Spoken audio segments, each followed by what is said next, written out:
Mbote na balandi ya fauteuil des stars balobi Eli El Pro TV fauteuil des stars balobi s'abonner massivement soki toyebi bien que toyaka na ba nouveauté toyaka kopesa oyo ezali message ya sika to toyaka mpona koinforme oyo nyonso eye na sika na toile pe na actualité ya moment. Bandeko babolingo tolala eka botulamuki dossier Fally Ipupa Gauthier Sei eye na dossier vraiment soki tozongi na mikolo euti koleka ça fait déjà quasi un mois passé ou 3 semaines passées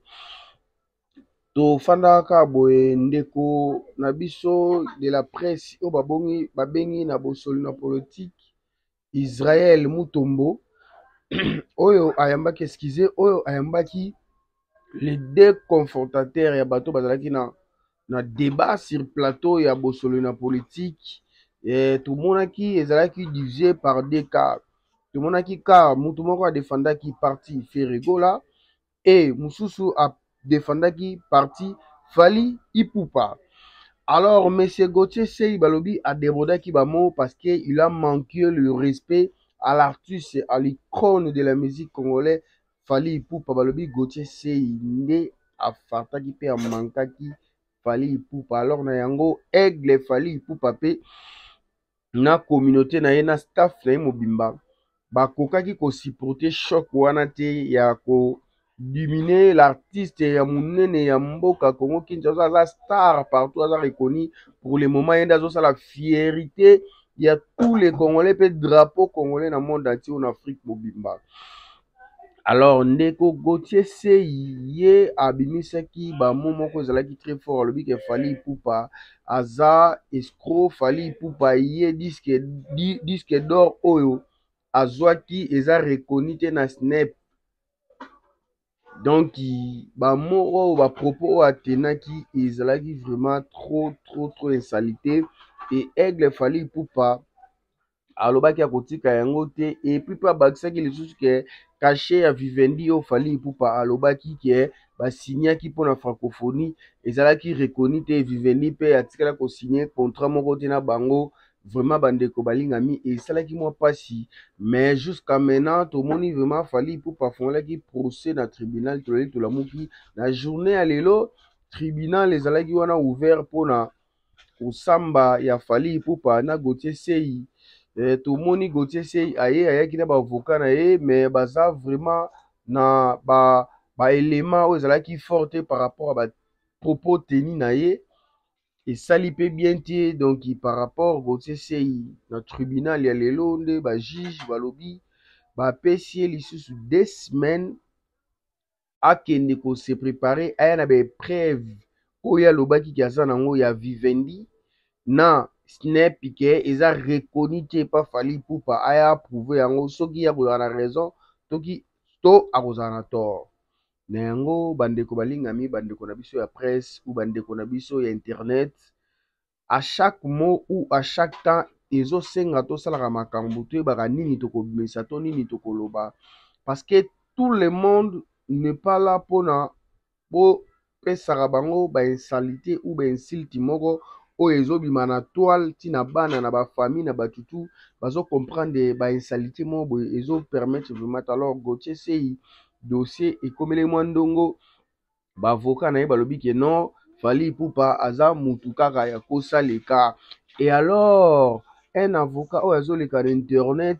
azo affirmer lisusu le nom de monsieur Fally Ipupa Ntimba ke non Fally Ipupa aza mutu akosaleka wana sikoyo nde Gauthier Sei ekoyebana soki vraiment les mots ou bapropos oyo olobaki mpona Fally Ipupa soki vraiment yo ozoconfirme ke Fally Ipupa disque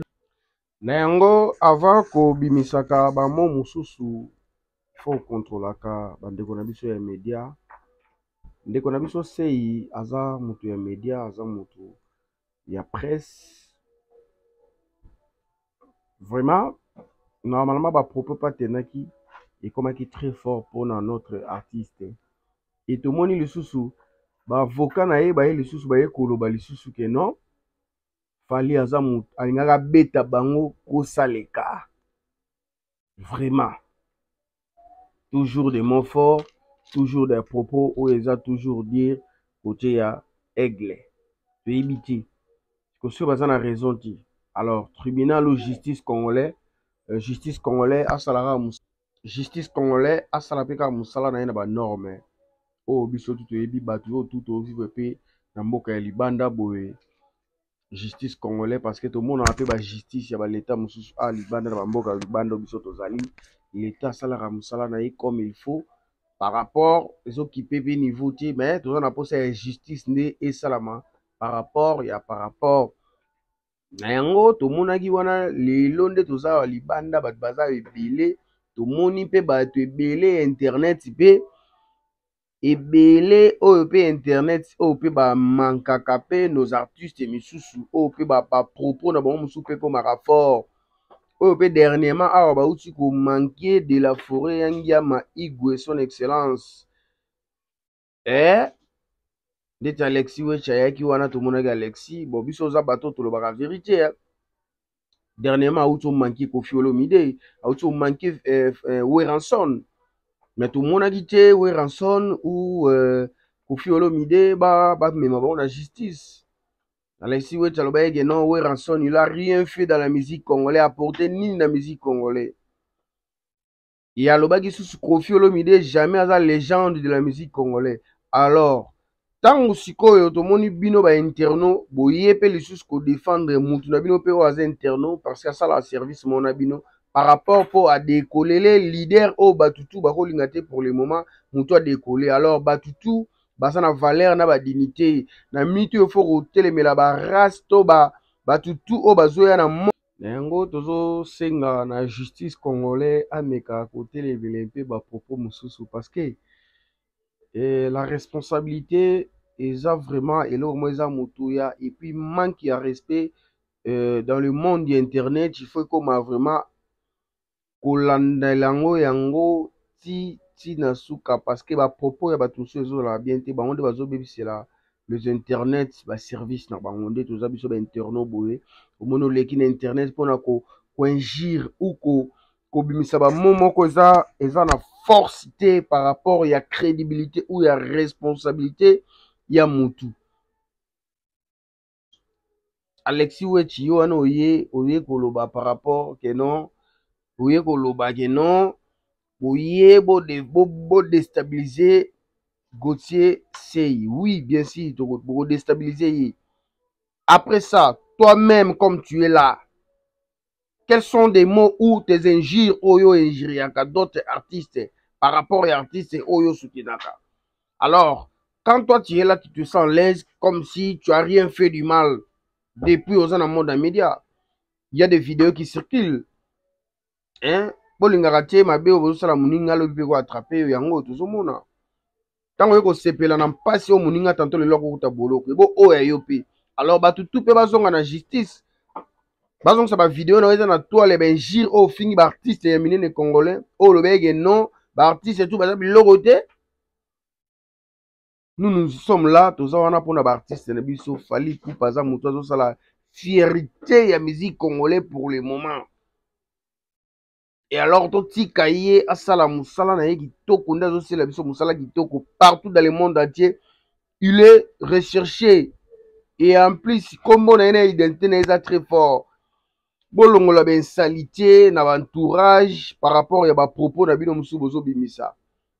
C'est pas aimer botika artiste à vivre ndenge à vivaka. Artiste à la l'aise, à souffler, à sala olingi et non boye la ke ben salité ben gire. Fally Ipupa grand prêtre balobi ba bonne chance toujours. Waneza mambo mike, il faut beta no kara parce que na minute biso na mode silence kakipaka kokolo focus. Alors toko pesa bato na sou ba chance te mon leader to pesa bango ba chance te bato bele ba fungola misu parce que ba olinga ba déstabiliser na ndenge tu mais aussi baté parce que à propos ezo ba olinga ba yo kaka kombo Fally na maman bo ya miki na ki grand prêtre Fally Ipupa o biso tu ebeli grand prêtre lembisa no motema na makombo bwakisa yango e pesaka modo de na o pesaki biso silence focus kakipaka kokolo o nyonso bakoloba etali bango o continuer chemin na yo leader balinga bakotisa na bambri caché na eza trop lourd trop dire na moment oyo. Alors balongola na batroupement na bango na bango wana de la rue biso tona posa makambo de la rue te tona posa makambo pene ya confortable. Ya l'artiste Fally Ipupa Aigle balobi moto ya yambo moto azosala bato bazala Fally Ipupa na yango nos frères congolais to éviter bamabe entre nous botala baninga bango ba nigérien ba sénégalais ba angolais ozo comprendre ba brazzavillois ozo mona pena ke non baninga ba mipesaka force na mosala na bango ya musique bakoma unité ba nigérien omona pena unité et bino bolinga tout le temps conflit polémique pour les bandes ya polémique oyo apporter rien plus en plus ezo nuire génération ya baleki bazoya sima awa à propos makambo na bino tala ba génération lelo ya Gez Mawete ba Garli Garvey ozomona ndenge ini baza nango ozomona ngene Gez Mawete azalaki na concert na ye omoni penaki ba Garli Garvey ye baye banani baye bato baye ebele ozo comprendre nde ezalaka eno bino bolinga musique na biso congolais koma kaka moto alingaka amiboma ye moko non. On n'a pas besoin de ça. Nous sommes là tolingi musique na biso congolais ezonga na valeur nango. Alors bo linga te boko tsaka musique congolais na ba valeur na bino pour ba intérêt na bino ya internet. Biso tout vivre en internet mais ya bino des mange. Vous êtes là seulement pour injure, des injures au eza que non avec la famille des personnes peut se mettre à entendre vos mots